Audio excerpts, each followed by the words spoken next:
say something right into this microphone. Okay? You gotta hit it with the new news! Yay! Who's that?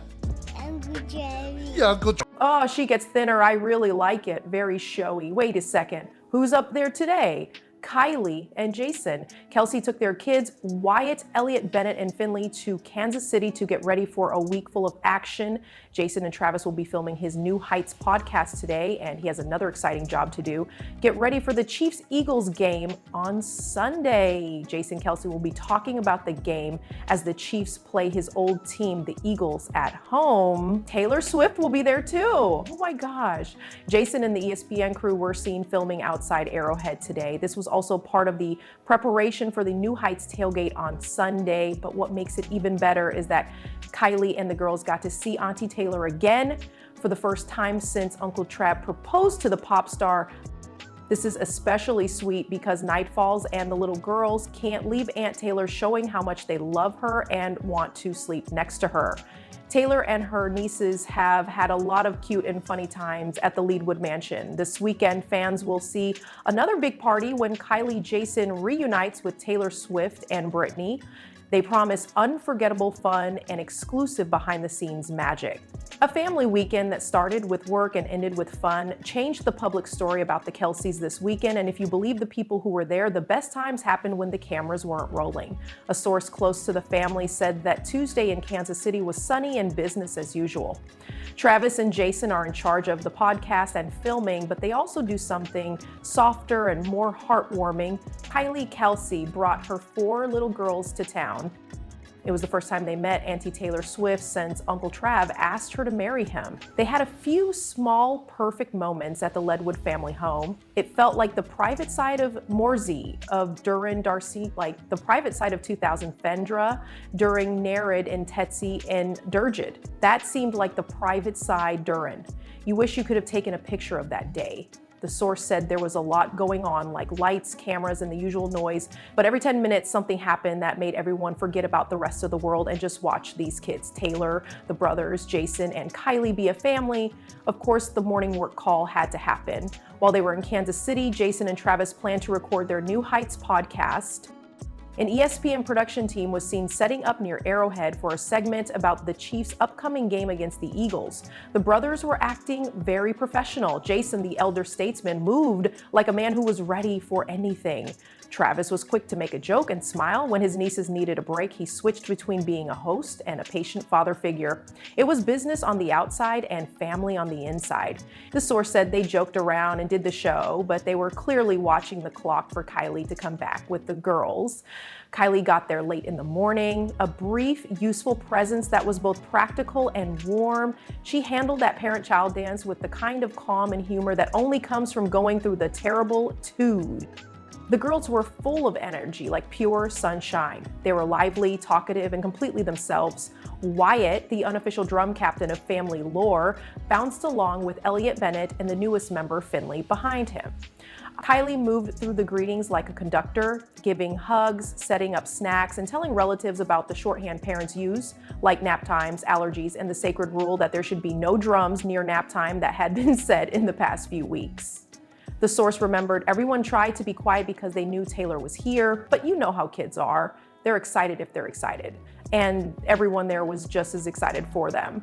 When Taylor walked into the living room looking relaxed and happy, the mood changed in a way that only love can.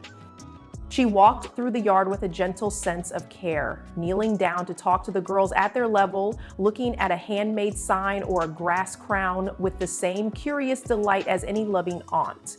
She said hello to Kylie like an old friend, gave her a quick hug, checked the kids' shoes, and then let the conversation flow naturally. The source said the moment was low pressure and very tailor-made.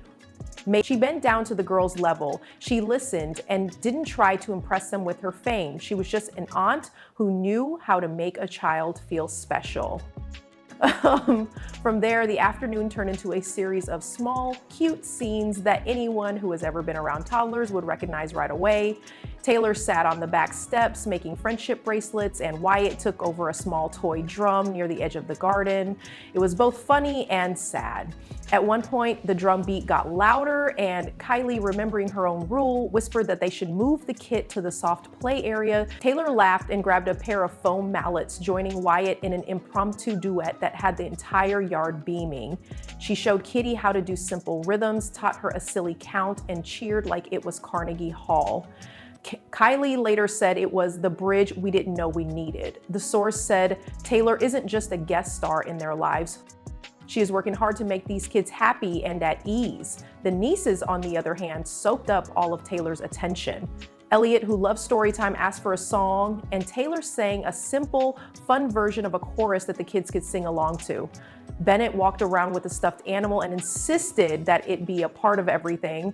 Taylor sang a soft lullaby to the toy that made even the older family members feel better. An afternoon impromptu that had nothing to do with opera turned into the kind of scene you see in lifestyle pieces, but don't often see without a lot of fanfare, a lot of paper plates, too many napkin folds, and someone dropping a sourdough in slow motion. Jason, between takes and family duty, swooped in to save a drink that had fallen over, while Kylie refilled the juice cups. Travis read a children's book in a dramatic way. At one point, chasing Bennett for a runaway shoe looked like a dance routine for parents. Jason fell down in a fake drama. Kylie gave directions like a coach, and Travis made the last triumphant retrieval with a flair that made the kids cheer. There were cameras, fans, and social media feeds buzzing around the edges of the outside world, but they never caught the private moment. The podcast pauses happened without a hitch so that Jason and Travis could be fully present. A quick hug, a soft check-in with Kylie, and a plan for one brother to watch the girls while the other finished the segment. The source said it was the simplest and most loving form of teamwork. The source stressed that everything felt thought out, not staged. They were doing their jobs and then giving the kids their best. Even the simplest conversations had lessons that were useful. Kylie's gentle insistence on family time without phones was in full effect. The kids' handhelds were put away and everyone made short, funny calls. There was a small rule that Taylor had for her visits: no screens during story time.